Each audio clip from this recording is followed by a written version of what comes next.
Hello, everybody. Mike Arnold here, co-founder, Path Trading Partners on Bob Iacino. So, Tesla, nice strong up move today. We talked about it. If you got above this 217.67, we'd be watching for a return to these prior highs. And then for the gap fill, running up. What was the high today? What was the high? High was 227. I think right here, this close was 227.01. So nearly a gap fill to this close. Next key area, minor area, is 228.33. We have a pretty strong resistance area. We have the declining 50-day exponential moving average and a dual cluster. So we have a cluster from this retracement and a cluster I put on the long-term retracement from this high. And that formed from this high to this low. Those are the red lines.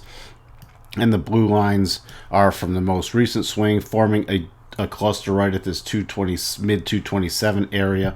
So that's going to be very key resistance. Above there, already then watch for a gap fill that close. And if we get above there, next key area we'll be watching is about 238.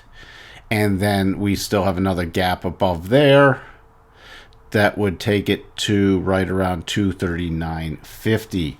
Now we did get the first cross the rotation zone, so key support now coming in at 210.50. And with this cross on the daily, that means it's more in neutral mode. It's still on bearish mode from a weekly perspective, but we could easily continue to rally more. Now we're going to have to see. We could be setting up a divergence. We definitely have a higher high in price action. Still a slightly lower high in the RSI, but if this pushes higher, then that divergence will be invalidated. So that's what we're watching for. See here we've gone over the week and the week chart last week, but you could see even rallying to that 238 area, that just takes us this little prior shelf of key support becoming resistance. Then above that, we just run into about the 250 area with the declining rotation zone on the weekly basis. So still a lot of resistance. That's why if it's bullish, it's very short-term bullish against a longer-term bearish pattern. So could this continue to rally? Yes, it could. And we'll have to see what happens as it gets into the weekly rotation zone. We've now we're into week 3 of a corrective period.